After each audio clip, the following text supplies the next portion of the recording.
Hi అందరికీ welcome back to my channel.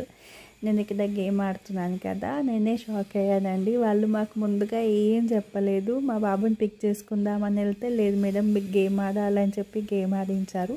After that feedback అడిగారు. So ముందే చెప్తే ప్రిపేర్ అయ్యి వచ్చేవాళ్ళం కదా అంటే లేదు జెన్యూన్గా కావాలని అన్నారు. సో జెన్యూన్గా చెప్తున్నానండి. చాలా trusted school and staff members అందరికీ థ్యాంక్ యూ సో మచ్. మా బాబుని చాలా జాగ్రత్తగా చూసుకుంటారు. నాకు ఏదైనా వర్క్ ఉన్నా అక్కడే ఎక్కువ టైం ఉంచుతాను బాబుని. అండ్ చాలా బాగా అనిపిస్తుంది. చాలా నీట్గా ఉంచుతారు వాళ్ళు. అండ్ స్టడీ పరంగా చాలా ఇంప్రూవ్మెంట్ ఉంది. వాళ్ళకి నేను ముందే చెప్పాను మా బాబుకి ఇంకా అక్షరాభ్యాసం కాలేదు, ఏం రాయించకండి అని చెప్పాను. సో వాళ్ళు కూడా ఆ విషయం దృష్టిలో పెట్టుకొని జస్ట్ నేర్పిస్తున్నారు అంతే, ఎక్కువ ఏం ఫోర్స్ చేయరు. అండ్ మా బాబు అయితే హ్యాపీగా ఆడుకొని వస్తాడు ఎవ్రీడే. వీడియో నచ్చితే like, share, subscribe my channel. Thank you. Bye.